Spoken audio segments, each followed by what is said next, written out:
살아계셔서 저희들을 축복해 주시는 거룩하신 하나님 아버지께 영광과 존귀와 찬송을 드리옵나이다. 우리가 이처럼 한자리에 모여서 하나님을 찬양하며 은총과 은혜를 기다리게 하시니 감사합니다. 지난 한 주간도 주님께서 저희들을 지켜주신 것을 감사드리면서 저희들이 생각하고 말하고 행한 일에 하나님의 뜻에 어긋나는 일들이 많았음을 다시 한번 회개하옵나이다. 주님의 십자가의 꼴로 씹어주시고 성령의 도우심 속에 용서가는 확신과 세움을 주옵소서. 내게 오는 자는 내가 결코 내어주지 아니한다고 하신 주님의 말씀을 믿고 나았습니다. 우리들의 죄를 용서하시고 죄로 시달렸던 우리의 마음을 위로하여 주시옵소서. 사랑하시는 하나님 아버지, 이 시간 목사님의 말씀을 통하여 우리의 영혼과 우리의 육신이 새롭게 변하고 심령이 뜨겁게 변하여 날마다 변화된 삶으로 살아가게 하옵소서. 아멘. 주의 종 입술에서 전해주는 말씀이 우리의 심령 골수를 찌르게 하여 주옵소서. 아멘. 또한 이 땅에 있는 모든 교회를 통하여 하나님께서 영광 받으시옵고 하나님의 거룩하신 뜻이 하늘에서 이룬 것처럼 땅에서도 이루어지게 하옵소서. 아멘. 우리의 한결같은 마음으로 주님을 사랑하며 주 예수 그리스도의 이름으로 기도드리옵나이다. 아멘. 아버지 감사합니다. 주님 앞에 예배할 수 있는 능력과 생명으로 바꾸시니 감사합니다. 하나님 아버지 이것이 너무나 귀하고 하나님 아버지 이것과 감사한 것을 다시 한번 기억하시고 하나님 감사합니다. 주시는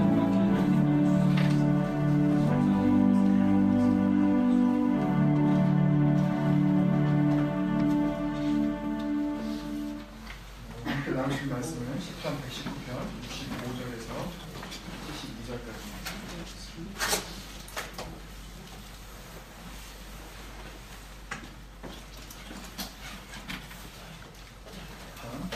65절에서 72절.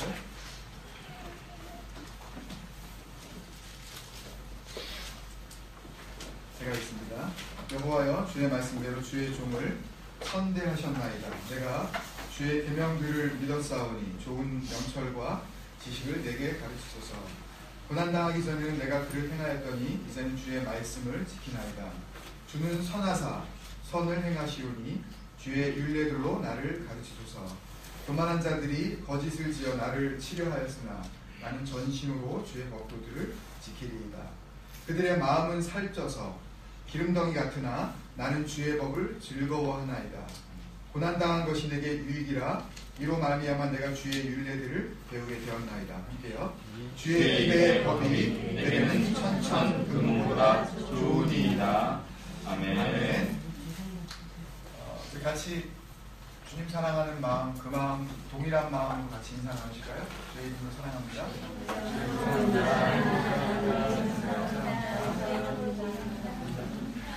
안녕하세요가 아니라 안녕하세요가 아니에요.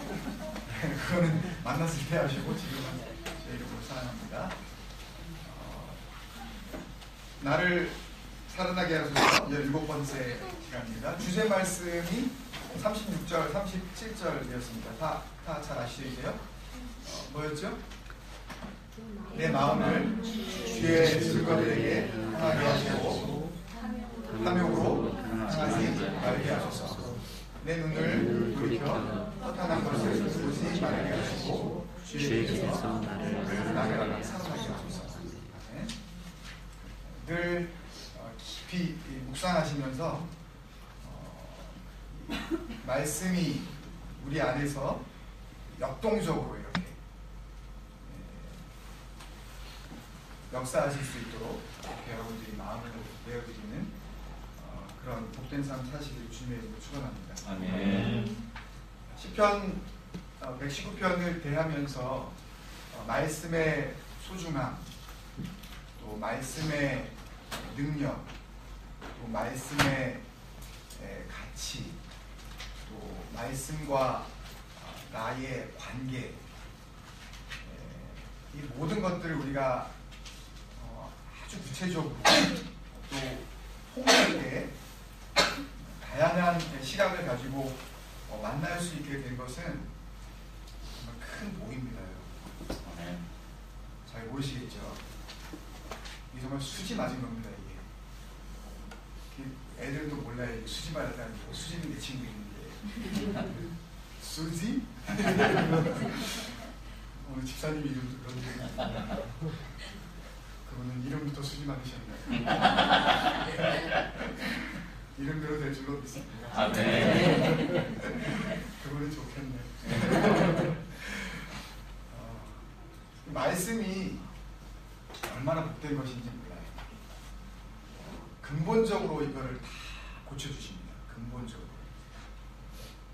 그리고 문제의 근원 자체도 아예 소멸시켜버리시는 그런 놀라운 능력이 말씀에 담겨 있음을 그냥 믿는 정도가 아니라 체험하게 됩니다. 오늘 말씀을 이렇게 쭉 진행해 나가다 보면 여러분들이 한 번 더 깜짝 놀라실 거예요. 저는 오늘 정말 깜짝 놀랐어요. 제 기억으로는 기억력이 이렇게 썩 좋은 편은 제가 아니지만 제 기억으로는 꽤 오래전부터 이렇게 찬양도 같이 했고 찬양 인도하시는 것도 제가 같이 이렇게 보면서 같이 또 예배 가운데 나누었고 또 전 교회에서도 또 찬양 인도해 주셨고 또 우리 지금 공동체도 찬양 인도 계속 하고 하셨지만 찬양 인도자가 지금까지 맛이라는 것에 대해서 언급하신 적은 처음이에요.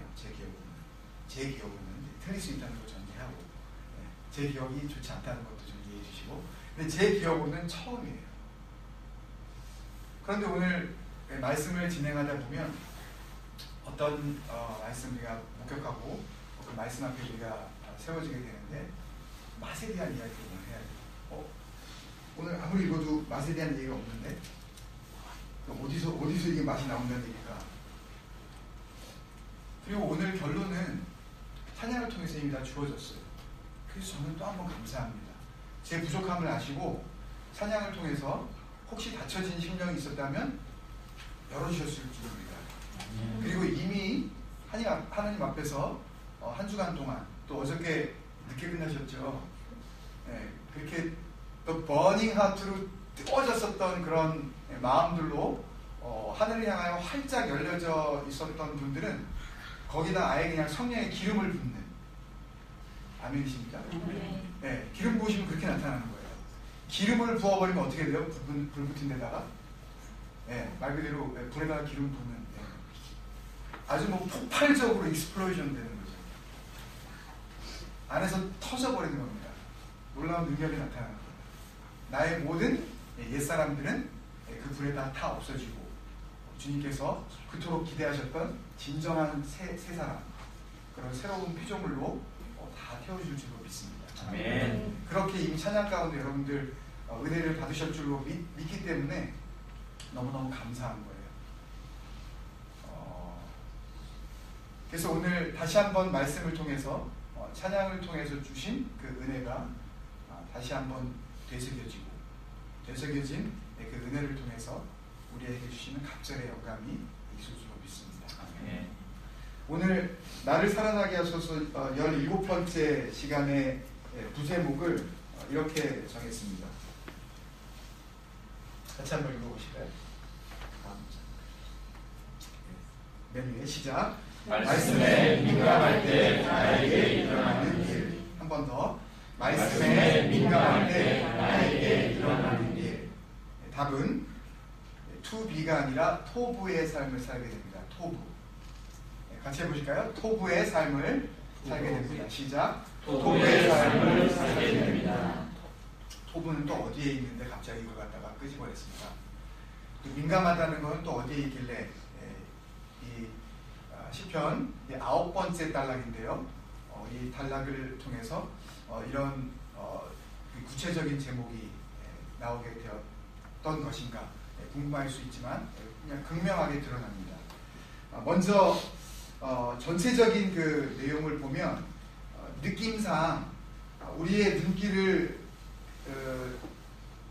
많이 잡는 그 문구가 뭐냐면 67절과 71절의 그 말씀이 우리의 그 눈과 우리의 마음들을 많이 이렇게 인도합니다. 고난당하기 전에는 내가 그를 행하였더니 이제는 주의 말씀을 지킵니다. 71절에는 고난당한 것이 내게 유익한 것이었습니다. 이것 때문에 내가 주의 윤례들을 배웠기 때문입니다. 그래서 고난이라는 것에 대해서 집중하기가 쉽습니다. 이 9번째 연을 만났을 때, 특히 다음 10번째 연, 또 그 다음 11번째 연까지 계속해서 고난에 대한 주제가 계속 나오지만, 우리가 잘 알다시피 시편 119편의 주인공은 누구라? 말씀입니다. 네. 그래서 시편 119편을 통해서 어떤 주제가 나오든, 그리고 어떤 주제가 마치 주인공인 것처럼 등장한다 할지라도 우리가 잊지 말아야 할 것은 시편 119편의 주인공은 살아계신 하나님의 말씀입니다. 라는 것을 잊으면 안 됩니다. 이것은 단순히 시편 119편만의 주인공은 아니에요. 하나님 사역 전체에, 심지어는 하나님 존재 이유가 되어지기도 하는 것이 바로 이 말씀이기 때문에 성경 전체의 주인공이 곧 뭐다? 말씀입니다. 그래서 오늘 찬양 인도하시면서 집사님 말씀하셨죠? 요한복음 2장 14절, 그게 뭐예요? 네, 뭐예요? 요한복음 2장 14절 말씀이 뭡니까? 말씀이 육신이 되어 우리 가운데 거하시니 뭐예요? 우리가 뭐예요? 그 다음에 그분의 영광을 보는. 네, 누구의 영광을 보는 거예요? 하나님의 영광을 보는 거죠. 은혜와 진리가 충만하다. 그러니 얼마나 제가 찬양을 하면서 하나님의 은혜에 깜짝 놀라지 않을 수가 있습니다. 말씀이 곧 그분이십니다. 창세기 말씀을 우리가 보면요, 이 토브라는 것에 대해서 미리 결론적으로 말씀을 드리고 오늘 말씀을 진행해 나가자면, 하나님께서 태초에 천지를 창조하시면서 시작하신 하나님의 첫 번째 사역은 뭡니까? 뭐예요? 말씀하시는 거예요. 하나님이 가라사대, 하나님이 말씀하시기 시작합니다. 첫날 빛이 있으라 하니 빛이 있었다 하는 것에 우리 눈길이 갈 수밖에 없어요. 둘째 날 뭐죠? 둘째 날 뭐죠? 물이 있으라. 하늘의 물과 땅의 물.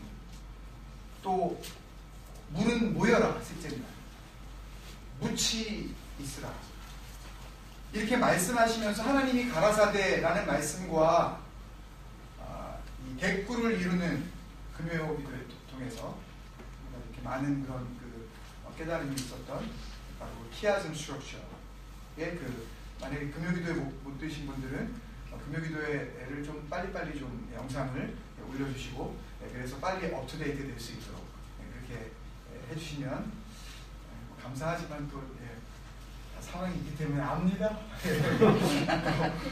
나중에라도 이렇게 올라오면 그게 뭐였나 이렇게 좀 기록해 주셨다가 한번 보시고 어디에 계시든지 그렇게 나눴으면 좋겠습니다. 대꾸를 이루는 분이 하나님이 가라사대 하면 어떻게 됩니까? 그대로 됩니다. 하나님이 가라사대 명령하시면 또 그대로 됩니다. 그대로 되니라, 그대로 되니라, 그대로 되어, 그대로 되니라, 그대로 되니라, 그대로 되니라, 그대로 되니라 6번 계속해서 나와요. 여기에 연결되어서 대꾸를 이루는 것이 하나 있는데, 그대로 되니라 할 때마다 하나님께서 뭐라 그러셔요? 보시기에 심히 혹은 보시기에 좋았더라 라고 하는 이 보시기에 좋았더라 라는 단어가 뭐라고요?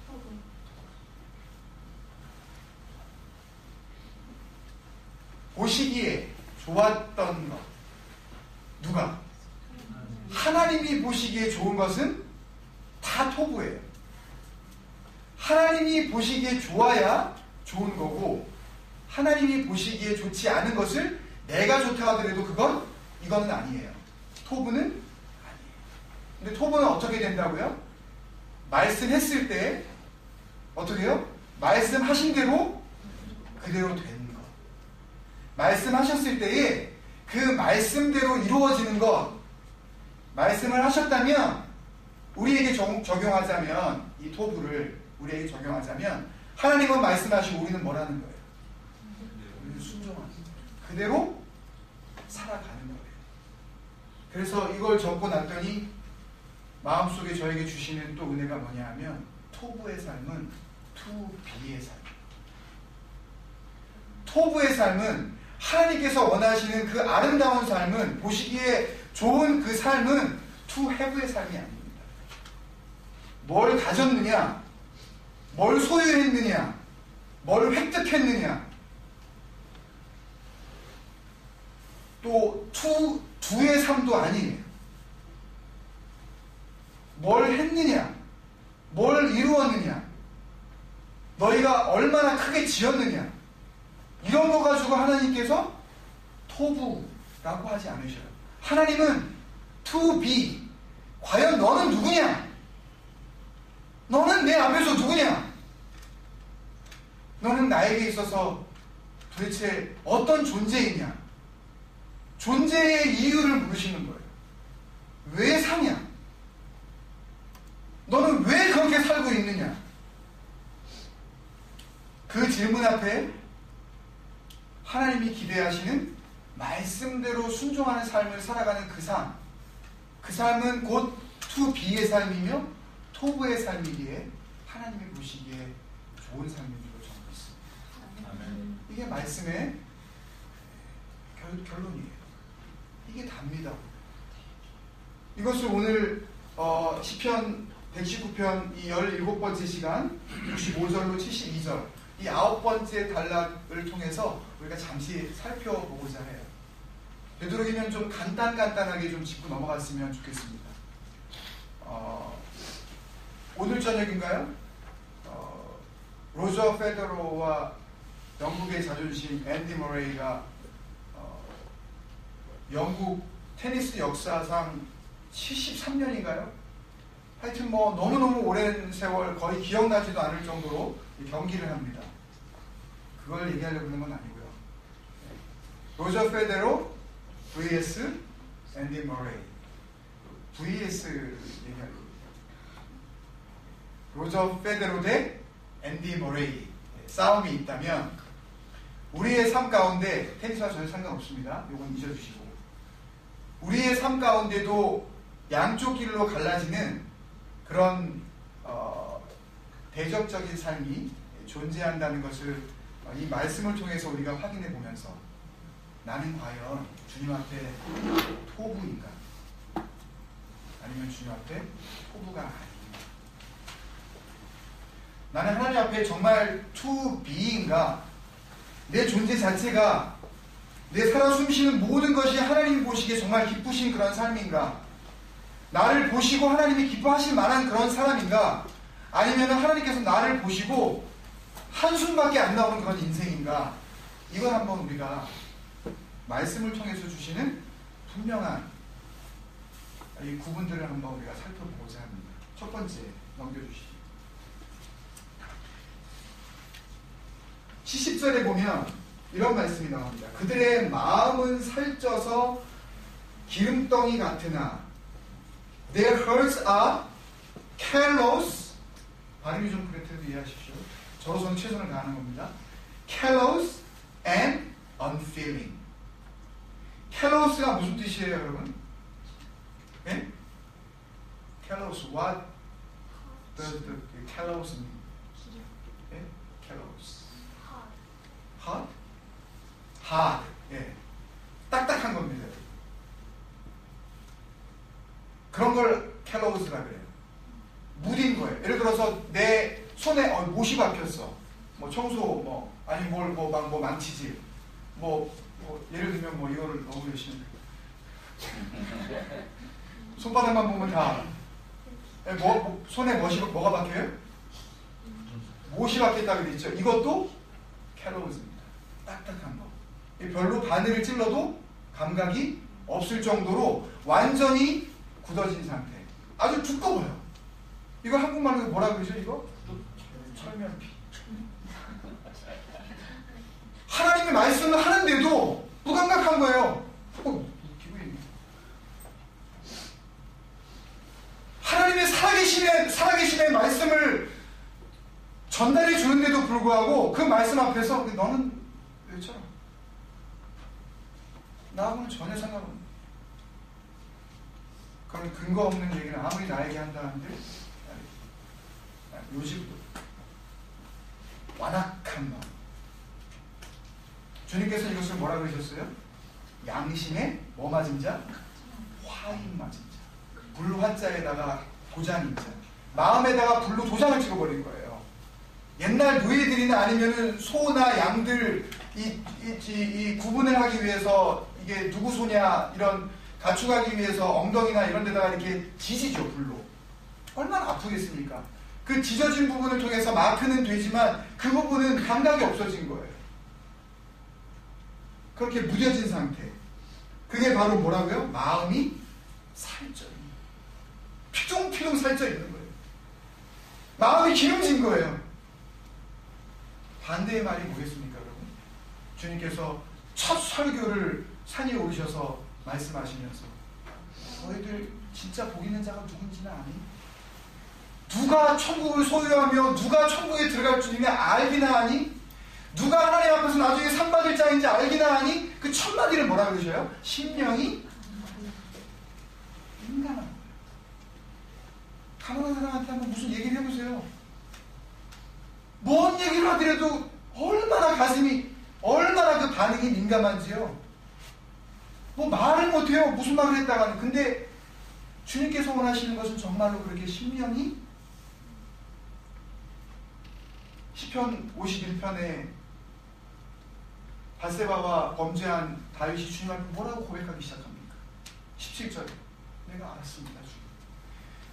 내가 천천만만에 thousands of, 10,000s of 수양의 기름, 좋은 양들을 잡아서 그 기름으로 주님 앞에 드리고 그렇게 제물로 바친다 그래도 주님께서 좋아하지 않는 거 내가 알았습니다. 이제 정말 주님께서 원하시는 것, the sacrifice of God, 정말 하나님이 원하시는 희생제물이 뭔지 내가 알았습니다. 그러고 대답을 뭐라고 해요? 상하고 통회하는 심령.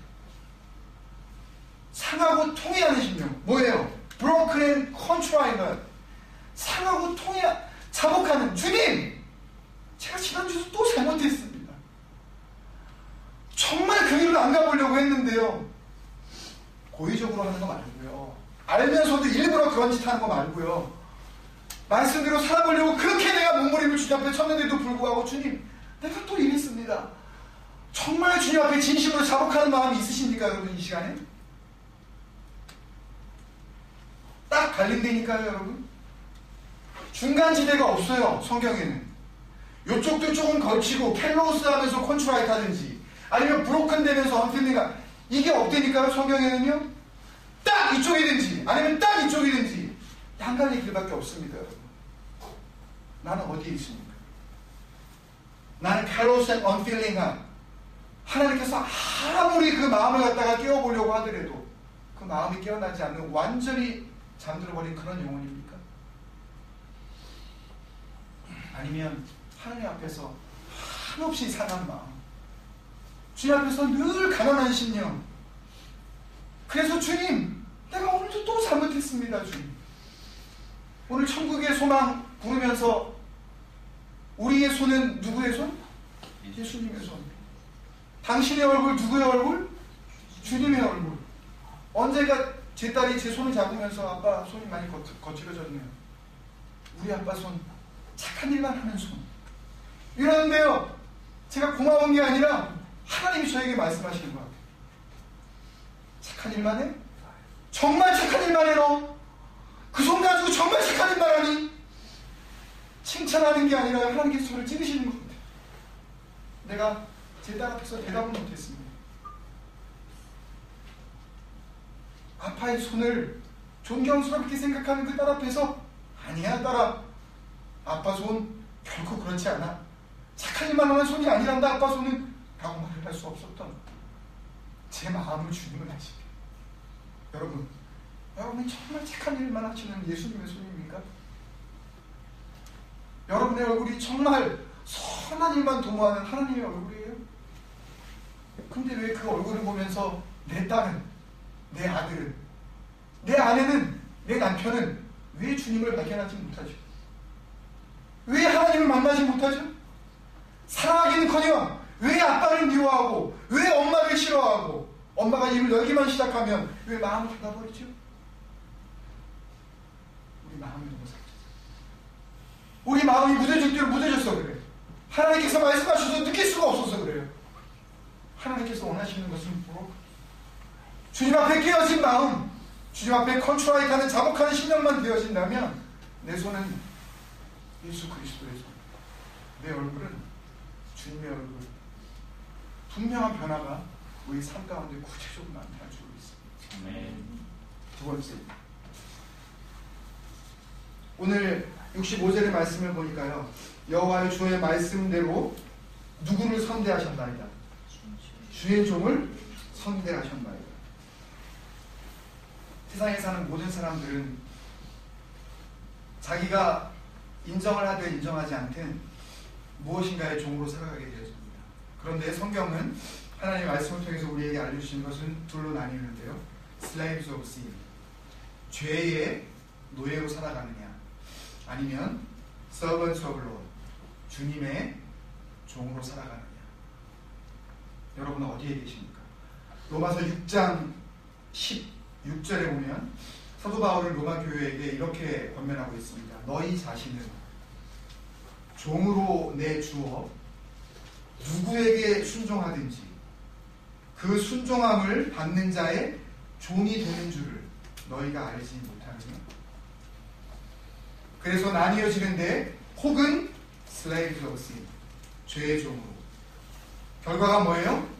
사망에 이르고, 혹은 servants of obey, 순종의 종으로 어디에 이르게 된다고요? 의에 이르게 됩니다.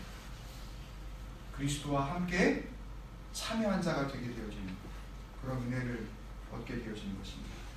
여호와여 주의 말씀대로 주의 종을 선대하셨나이다. 이 선대하셨나이다, 이 단어에 무슨 단어를 사용했겠습니까, 여러분? 우리 처음 시작할 때 토부가 사용했습니다. 주의 말씀대로 주의 종을 토부하시는 하나님이십니다. 그런데 여러분 잘 보세요. 정말 이게 하나님께서 나를 선대하시는 건가? Good dealing, nice treatment, 이거를 나한테 주시는 건지 한번 앞에 몇 군데만 한번 살펴보면 금방 알 수 있습니다. 19절에 나는 땅에서 나그네가 되었습니다. 23절에 고관들과 앉아서 나를 비방합니다. 25절, 28절에 내 영혼이 진토에 붙어 죽게 된 거예요. 영혼이 진토, 땅바닥 아예 그냥 진토에. 28절에 나의 영혼이 눌림으로 말미암아 녹아버렸어요.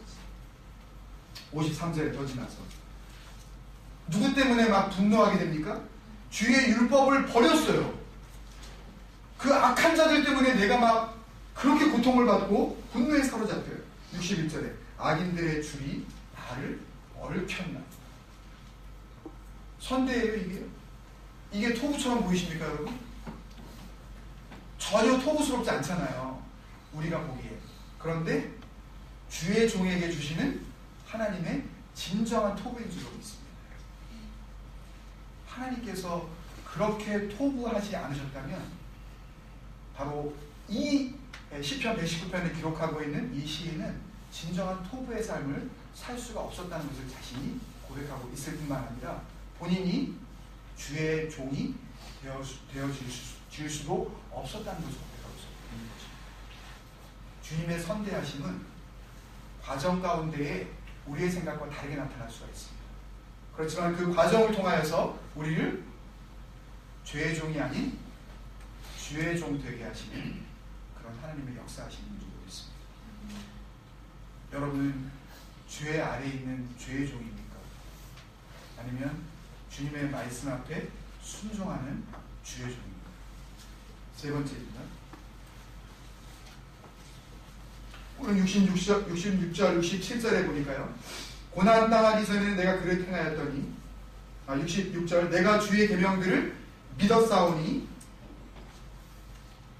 그리고 67절에 이제는 주의 말씀을 지키나이다. I believe in your command. 나는 당신의 말씀을 믿습니다. 또 Now I obey your word. 이제는 내가 그 말씀 앞에 순종합니다. 그 사이에 뭐가 있어요? 그 사이에 영어 성경을 보면 Before I was afflicted. 내가 어떻게 하기 전에는 afflicted 되기 전에는 affliction과 성경에서 나오는 이 고난이라는 다른 의미의 단어 이 distress는 조금 좀 차이가 있습니다. 디스트레스는 그냥 고난이에요. 곤고, 빈궁, 어려움 뭐 이런 것들입니다. 그렇지만 어플릭트는요 언제나 수동태로만 쓰여요. 고난 당하는 거예요. 핍박을 받는 겁니다. 또다시 마태복음 5장으로 돌아가서 주님께서 복이 있다고 말씀하신 자 가운데 누가 의를 위하여 be afflicted 되는 사람들 복이 있는 안 받아도 되는 거예요. 나는 전혀 상관이 없어요. 그렇게 안 살아도 되는 거예요. 그런 핍박 얼마든지 피할 수도 있는데도 불구하고 어디로 들어가는 거예요. 일부러 그 불로 뛰어드는 거예요. 예수 그리스도를 위하여서 고난받기를 자처하는 겁니다. 자초하는 거예요. 어떻게 하면 이 고난을 피할 수 있을까? 어떻게 하면 이 역경을 어떻게 하면 우회해서 갈 수 있을까? 그렇게 생각하지 않고 이 고난 가운데 내 온몸을 던져 나는 뭐를 지켜요? 이런 고난이 와도 나는 말씀 앞에